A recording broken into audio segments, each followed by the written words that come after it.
ఎవరు ఎలిజిబుల్, ఎవరు అబ్రాడ్కి వెళ్ళి సర్వైవ్ కాగలుగుతారు. సర్వైవ్ అంటే లైఫ్ మొత్తం అక్కడ సెట్ అవుతుంది కాదు, బట్ అక్కడికి వెళ్ళినా సర్వైవ్ కావడానికి మన బాడీ, మన మైండ్ సెట్, మన హెల్త్ మనం ఓకేనా కాదా అని తీసినమాట. మిత్రులందరికీ నమస్తే, welcome back to our channel. ఈరోజు వీడియోలో వచ్చేసరికి అయితే మన డిగ్రీ అయినా బీటెక్ అయినా కంప్లీట్ అయిన తర్వాత అబ్రాడ్కి వెళ్ళాలంటే కొన్ని డాక్యుమెంట్స్ కావాలి. ఆ డాక్యుమెంట్స్ ఏమేమి కావాలి ఏంది అనేసి ఈరోజు వీడియోలో అయితే మాట్లాడుకుందాం. మనకైతే టైం వచ్చేసరికి 8-10 అవుతుంది. మనమైతే అప్లికేషన్ స్టార్ట్ చేయాలి కాబట్టి అప్లికేషన్ స్టార్ట్ చేద్దాం. ఫస్ట్ అయితే మనం ఫ్రెష్ అయిపోదాం, బ్రేక్ఫాస్ట్ చేసుకోవాలి, తర్వాత వీడియోలోకి వెళ్ళిపోదాం ఫస్ట్, తర్వాత ఫర్దర్గా మెల్లమెల్లగా మాట్లాడుకుందాం, ఏమంటారు? సో మరి వీడియోలోకి వెళ్ళిపోదాం.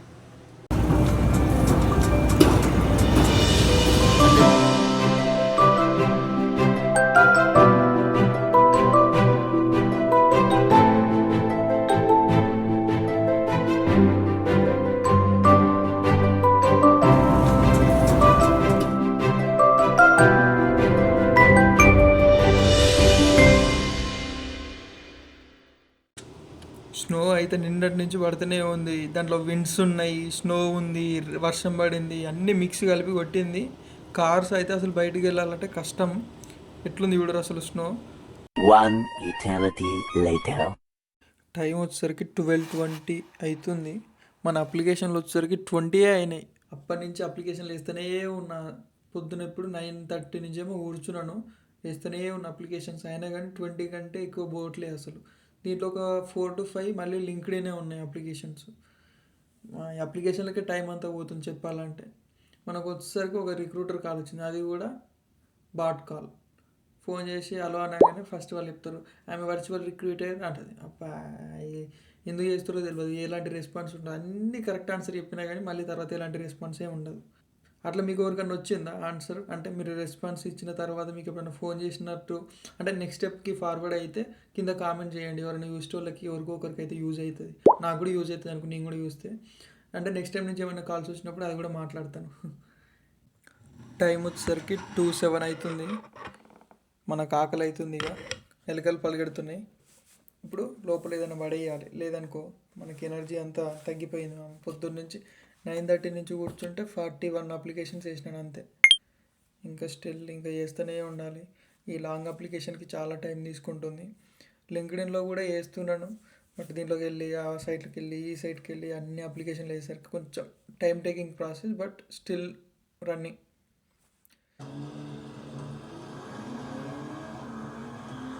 Have a beautiful rest of your day. ఏదో క్రైమ్ 101 అంట, అది వస్తుంది, పెట్టేసినాను. అంటే ఏదో ఒకటి పెట్టుకుంటూ తింటే కొంచెం తెలియకుండా లోపలికి వెళ్ళిపోతాయి అనమాట, అందుకే పెట్టుకున్నాను. ఇప్పుడైతే చూసుకుంటూ లెట్స్ హ్యావ్ ఇట్ దిస్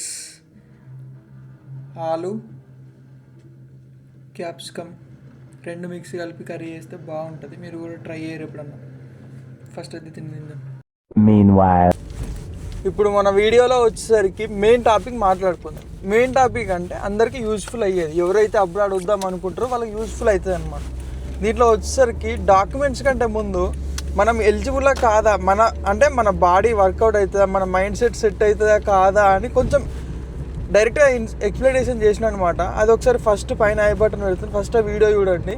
ఎవరు ఎలిజిబుల్, ఎవరు అబ్రాడ్కి వెళ్ళి సర్వైవ్ కాగలుగుతారు. సర్వైవ్ అంటే లైఫ్ మొత్తం అక్కడ సెట్ అవుతుంది కాదు, బట్ అక్కడికి వెళ్ళినా సర్వైవ్ కావడానికి మన బాడీ, మన మైండ్ సెట్, మన హెల్త్ మనం ఓకేనా కాదా అని తీసిన అనమాట.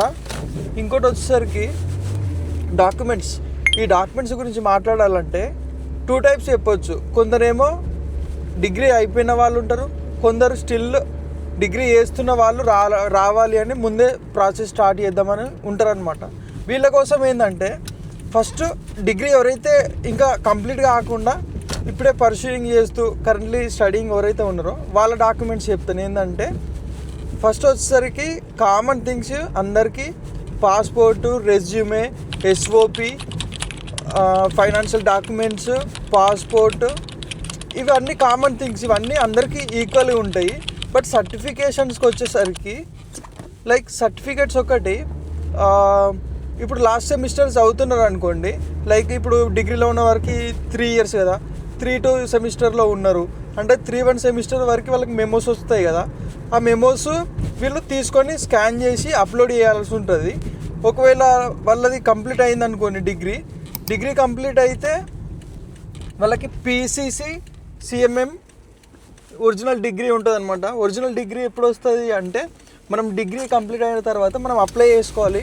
లైక్ ఇప్పుడు ఉస్మానియా యూనివర్సిటీ ఉన్నారనుకోండి, ఉస్మానియా యూనివర్సిటీకి అప్లై చేసుకుంటే మీరు డెలివరీ అయినా పెట్టుకోవచ్చు, లేదంటే పికప్ అయినా పెట్టుకోవచ్చు. అది మీ అవైలబిలిటీని బట్టి మీరు చూసుకోవాలి అది. అండ్ నా సజెషన్ అయితే పికప్ పెట్టుకుంటే మీకు ఫాస్ట్గా వస్తుంది ఒకవేళ ఎమర్జెన్సీ పర్పస్ అనుకుంటే. అండ్ ట్రాన్స్క్రిప్ట్స్ కూడా మనము మళ్ళీ తీసుకోవాలన్నమాట. అఫీషియల్ ట్రాన్స్క్రిప్ట్స్ అని దాని మీద మన మెమోస్ మీద మెన్షన్ చేసి సీల్డ్ ఫైల్ తోటి ఇస్తారనమాట. మనకి ఎన్ని బ్లాక్ లాగ్స్ పడినాయి, ఎన్ని అటెంప్ట్స్లో మనం పాస్ అయినాం అనేసి మొత్తం వస్తుంటుంది. సో అవి అఫీషియల్ ట్రాన్స్క్రిప్ట్స్ ఎక్కువగా అడుగుతారు మనకు వచ్చే మెమోస్ కంటే, అవి తీసుకోవాలి. అది బీటెక్ అయినా డిగ్రీ అయినా కానీ. బీటెక్ వాళ్ళకి వచ్చేసరికి ఉస్మానియా కంటే జేఎన్టీయూ ఎక్కువ ఉంటాయి. ఈ జేఎన్టీయూకి అప్లై చేసుకుంటే జేఎన్టీయూ వెబ్సైట్లో అప్లై చేసుకున్నాక మనం పిక్ చేసుకోవడానికి వెళ్ళాలన్నమాట. ఒక 2 to 3 డేస్లో వస్తాయి ఈ సర్టిఫికేట్స్ అన్నీ. ఈ అప్లికేషన్స్ వచ్చేసరికి ఎట్లా వేయాలి ఏంది అనేది ప్రాసెస్ స్టెప్ బై స్టెప్ తర్వాత తెలుసుకుందాము. ఇప్పుడు వచ్చేసరికి ఏమన్నా డాక్యుమెంట్స్ ఏమేమి రిక్వైర్మెంట్, మన కాలేజ్ అయిపోతుంది ఆర్ కాలేజ్ అయిపోయింది, మనం ఏమేమి డాక్యుమెంట్ తీసుకోవాలని మాత్రమే ఇప్పుడు మాట్లాడుకుందాము. దీనిలో వచ్చేసరికి స్టెప్ బై స్టెప్ చెప్తాను. దీనిలో మెయిన్ థింగ్ ఏంటంటే పాస్పోర్ట్. ఈ పాస్పోర్ట్ లేకపోతే మనం ఎక్కడికి వెళ్ళలేము, అది మీకు కూడా తెలుసు. Passport, 10th memos, inter memo. Like మనకి ఇంటర్ మెమో ఒకటే మెమో ఉంటుంది కదా, 10th కూడా ఒకటే మెమో ఉంటుంది కదా, అవి స్కాన్ చేసి ఇది ఒకటే, ఇవి రెండే కాదు ప్రతి ఒక్కటి మీరు ఏం చేయరు అంటే ఒక జిరాక్స్ షాప్కి వెళ్ళి అన్నీ స్కాన్ చేసుకొని మీ మెయిల్ అడ్రస్ ఉంటుంది కదా, మెయిల్ అడ్రస్కి పీడిఎఫ్ ఫైల్ అయితే మెర్జ్ చేసి నీకు పంపించమని చెప్పుర్రి. దాంట్లో పెట్టుకోరు. మీకు ఎప్పుడైతే అవసరం ఉంటుందో ఆ ఫైల్ని మీకు ఏది రిక్వైర్మెంట్ ఉందో దాన్ని బట్టి మీరు అడ్జస్ట్ చేసుకొని ఫార్వర్డ్ చేయడానికి ఉంటుంది అనమాట, అప్లోడ్ చేయడానికి ఉంటుంది. అది ఎప్పుడైనా యూజ్ అవుతుంది ఫ్యూచర్లో. ఎందుకంటే సర్టిఫికేట్లు ఎప్పుడు మన జోలో పెట్టుకొని తిరిగాం కదా, అదైతే చెప్తాను. మీరైతే స్కాన్ చేసి పెట్టుకుంటే చాలా బెటరు. అది ఏ డాక్యుమెంట్స్ అయినా సరే. ఒకవేళ లాస్ట్ ఇయర్ చదువుతున్నారు అనుకుంటే మీకు ప్రీవియస్ ఇయర్ ఉంటాయి కదా మెమోస్, అవి అప్లోడ్ చేయాల్సి ఉంటుంది. And SOP. ఈ ఎస్ఓపి ఏంటంటే అసలు నువ్వు ఓన్వి నువ్వు అప్లై చేసే కాలేజ్కి ఏం సంబంధం ఉంది, నువ్వు తీసుకునే కోర్స్కి, అట్లా ఉంటుంది అనమాట. దాన్ని మొత్తం స్టేట్మెంట్ ఆఫ్ పర్పస్ అంటారు. దీన్ని మంచిగా డీటెయిల్గా రాసి పంపించాలి. సో దాన్ని బేస్ చేసుకొని కొన్నిసార్లు మనకి స్కాలర్షిప్స్ కూడా వస్తుంటాయి కొన్ని యూనివర్సిటీస్లో. ఇంకా ఇంగ్లీష్ ఎగ్జామ్స్ వచ్చేసరికి Duolingo, GRE, GMAT, IELTS, TOEFL, ఇట్లా చాలా ఉంటాయి. బట్ నా సజెషన్ ఏంటంటే ఇప్పుడున్న సిచ్యువేషన్స్లో మీరు అన్ని డబ్బులు పెట్టి ఐఎల్స్, టోఫెల్ అవన్నీ రాయాల్సిన అవసరం లేదు. డ్యూలింగో ఒకటి రాస్తే సరిపోతుందని చెప్తాను. ఎందుకంటే డ్యూలింగో ఆల్మోస్ట్ ప్రతి ఒక్క యూనివర్సిటీ యాక్సెప్ట్ చేస్తున్నది. కొన్ని యూనివర్సిటీస్లోనైతే జిఆర్ఈ ఉంటే కొంచెం అంటే మనకి ట్యూషన్ రియంబర్స్మెంట్ లైక్ స్కాలర్షిప్స్ అనేవి ఎక్కువ వస్తాయి అన్నమాట. సో అదొకసారి చూసుకోండి ఏ కాలేజ్కి ఏంది అనేది. తర్వాత మన ఫినాన్షియల్ డాక్యుమెంట్స్, రెజ్యూమే. ఈ రెజ్యూమేలో వచ్చేసరికి అసలు ఏం పెట్టాలి ఏమని అది కూడా డౌట్ ఉంటుంది. మీరు ప్రాజెక్ట్స్ చేసి ఉంటారు కదా బీటెక్లో, mini project or major project ఏదో ఒకటి. ఒకవేళ ఏం లేదు అనుకుంటే ఏదో ఒకటి పెట్టండి చాట్‌జీపీటీలో తీసుకొని ఆ ప్రాజెక్ట్ గురించి అనేసి ఏదో రెజ్యూమ్ 1 పేజ్లో సింగిల్ పేజ్ చేసుకొని ఆ రెజ్యూమ్ పెట్టడానికి ట్రై చేయండి. ఇంకా మన పేరెంట్స్ మనకి స్పాన్సర్ చేస్తారు కాబట్టి లోనా అదొకటి, అది తర్వాత. కానీ అది కూడా ఉంటుంది కొన్ని యూనివర్సిటీస్లో మనకి ఫినాన్షియల్ డాక్యుమెంట్ అని వాళ్ళ యూనివర్సిటీలో వాళ్ళకి పర్సనల్గా ఉంటుంది. అది డౌన్లోడ్ చేసుకొని మనకు ఎవరైతే స్పాన్సర్ చేస్తారో వాళ్ళ సిగ్నేచర్ చేసి అది తర్వాత వేయాల్సి ఉంటుంది. అది లాస్ట్ స్టెప్. ఇంకా కాలేజ్ అప్లికేషన్స్ వచ్చేసరికి యూనివర్సిటీస్లో మనము డైరెక్ట్ అప్లై చేయడం ఉంటుంది. అంటే అప్లికేషన్ అనేది మొత్తం ఆన్లైన్ వెబ్సైట్లో ఉంటుంది.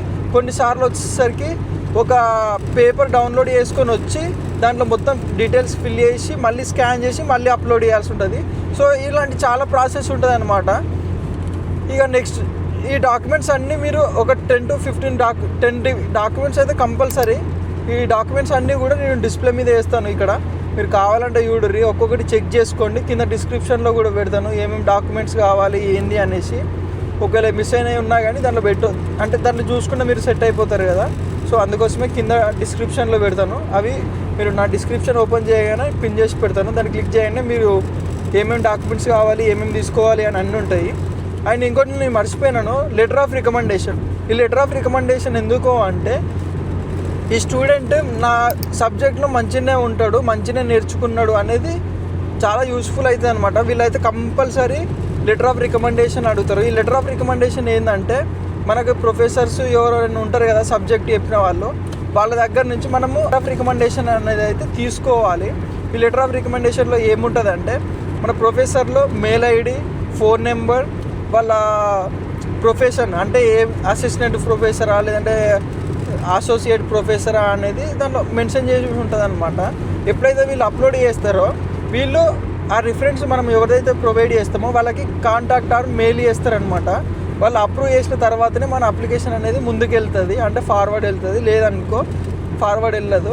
సో అందుకోసమే రిఫరెన్స్ ఎవరైతే అవైలబిలిటీ ఉంటారో మీ ప్రొఫెసర్ మీకు క్లోజ్గా ఎవరైతే ఉంటారో వాళ్ళ దగ్గర తీసుకొని పెట్టేయండి అంతే. ఇవన్నీ సబ్మిట్ చేసిన తర్వాత మాత్రమే మన అప్లికేషన్ అనేది కంప్లీట్ అవుతుంది. అప్పటి వరకు ఇన్యాక్టివ్ లేదంటే ఇన్కంప్లీట్ అనేది అట్లే ఉంటుంది, ఫార్వర్డ్ అయ్యి వస్తుంది అది అని అనుకుంటే కష్టం, అదేం రాదు. ఈ డాక్యుమెంట్స్ అయితే ఇంతే. మరి నెక్స్ట్ వీడియోలో ఈ డాక్యుమెంట్స్ అన్నీ తీసుకున్న తర్వాత అసలు యూనివర్సిటీస్ని ఎట్లా సెలెక్ట్ చేసుకోవాలి ఏంది అనేది చిన్నగా స్టెప్ బై స్టెప్ చెప్తాను. అండ్ మీకు ఈ వీడియో నచ్చుతుంది అనుకుంటున్నాను. అండ్ మరిన్ని వీడియో కోసం please like, share, subscribe. And ఎవరైతే మీ ఫ్రెండ్స్ సర్కిల్లో ఎవరైతే ఉన్నారో లైక్ అబ్రాడ్కి వెళ్దామనే ప్లాను వాళ్ళకైతే వీడియో షేర్ చేయండి. అండ్ నెక్స్ట్ వీడియోలో మళ్ళీ కలుసుకుందాం. అంతే మరి, బాయ్.